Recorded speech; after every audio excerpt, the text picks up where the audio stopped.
ভারত বাংলাদেশে সারা জীবনে নাক গলাইবে এই জন্য, এই দেশটা তারা স্বাধীন করছে তাদের স্বার্থের জন্য এবং আমাদেরকে ব্যবহার করবে এই জন্যই তারা তাদের স্বার্থের জন্য। আমি নিজেও কলকাতা গেছি। আমরা যে একটা বাংলাদেশ স্বাধীন সার্বভৌমত্ব রাষ্ট্রে বাস করি, এরা আমাদেরকে দেখলে এমন তুচ্ছ তাচ্ছিল্য করে যে মানে এটা কোন দেশের লোক, আমরা মনে হয় ভিন গ্রহের লোক, এরকম তারা একটা আমাদেরকে মনে করে। বিদেশের কাছে আমাদেরকে ছোট করতে চায়। যে দেশে হিন্দুরা, কিছু হিন্দু আছে, ওরা ভারতে গিয়া বলে যে আমরা মুসলমানরা ওদের অত্যাচার করে, টোটালি মিথ্যা।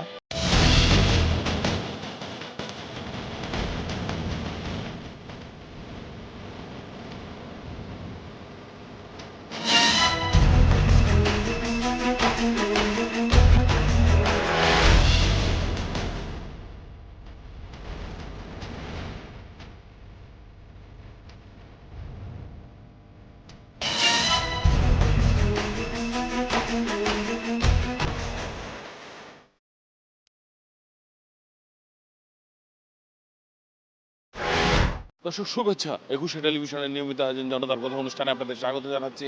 আমি আসিফ সুমিত। আপনারা জানেন সমসাময়িক ইস্যুতে সাধারণ মানুষের মতামত তুলে ধরতে আমাদের এই আয়োজন। আমাদের প্রত্যাশা দেশ শক্তিশালী গণতন্ত্র, আমরা চাই সরকারকে সহায়তা করতে।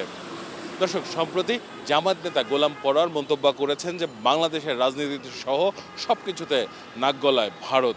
এই দেশের রাজনীতির যত গন্ডগোল পাকানো, জুলুম করানো, কে ক্ষমতায় যাবে আর যাবে না, অর্থনীতি, রাজনীতি, ব্যবসা বাণিজ্য, সংস্কৃতি, সবকিছু রিমোট কন্ট্রোল তো ওনারা করছেন।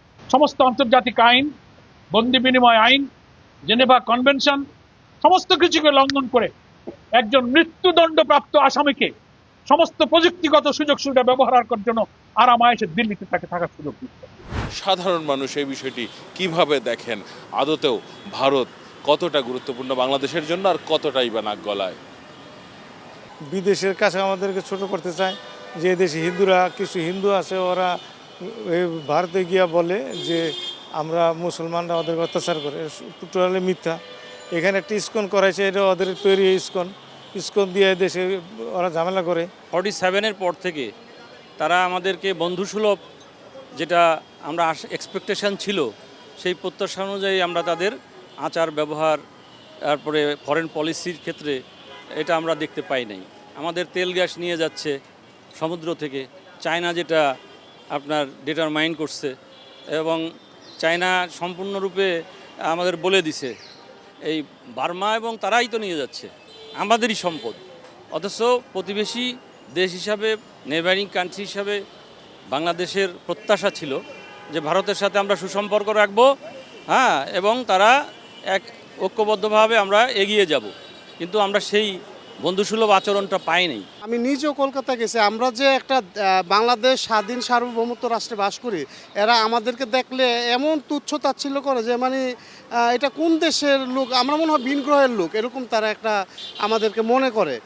কিন্তু ওদের চেয়ে আমরা শতভাগ সভ্য একটা দেশ।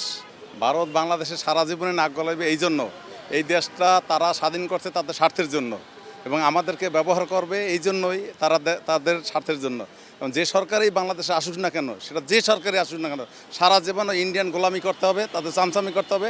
যে কোনো বিষয়ে ভারত নাক গলায়, যে কোনো বিষয়ে। বাংলাদেশের যতগুলো মানে বড় বড় ঘটনা ঘটেছে, হত্যাকাণ্ড, বিশেষ করে বিডিআর থেকে আরম্ভ করে সব কিছু ইন্ডিয়ার সাথে সম্পৃক্ত আছে। আমরা কোনো কিছু বলতে গেলে ওরা হাত বাড়ায় সব সময়। আমাদের দেশের রাজনীতিবিদরা আমাদের প্রতিবেশী ভারতকে এরা সবসময় চাই যে ভারত কিভাবে খুশি থাকবে, ওই কাজটাই করে। ভারত যেন বাংলাদেশের ব্যাপারে কোনো নাক গলায় না। বাংলাদেশ কীভাবে চলবে সেটা বাংলাদেশের ব্যাপার। আমরা যেই দেশ আমাদেরকে সাহায্য করবে, সহযোগিতা করবো, আমরা ওদের সাথে সম্পর্ক করব। ভারতের মিডিয়া সবসময় নেগেটিভভাবেই বাংলাদেশকে উপস্থাপন করে, পজিটিভলি দেখি না। সবসময় এটাই দেখি, ভারতের মিডিয়া কেমন জানি তাদের, মানে বাংলাদেশের মিডিয়া তো যাও একটু নম্রভদ্রভাবে কথা বলে সবার সাথে, ভারতের মিডিয়া তাদের উপস্থাপনার মধ্যেই কেমন জানি একটা উচ্চটাং ভাব থাকে। বিগত সরকারের আমলগুলিতে, নির্বাচনগুলিতে ওরা একটু আমাদের দেশে চেষ্টা করছে, ওইটা না করলে হয়তো আমাদের নির্বাচনগুলি আরও সুন্দর হইতে পারতো, আগের নির্বাচনগুলি। কোনো একটা নির্বাচনের আগে যদি শক্তিধর কোনো দেশ যদি কমেন্ট করে কিংবা কোনো একটা মেসেজ পাঠায় যে আমরা এমন সরকার চাই, ঠিক আছে, এরকম পরিবেশ চাই, তাহলে এটাকে এক ধরনের ইন্টারফিয়ারেন্স বলা যায়। দর্শক, আপনারা শুনছিলেন সাধারণ মানুষের প্রতিক্রিয়া। সাধারণ মানুষ কিন্তু তাদের ভাবনাগুলো অসাধারণ, তাদের চিন্তা অনেক সূক্ষ্ম ও গভীর। দর্শক, জনতার কথা দেখতে প্রতি শনি, রবি, মঙ্গল এবং বুধবার চোখ রাখুন একুশে টেলিভিশনে। সঙ্গে থাকবো আমি আসিফ সুমিত।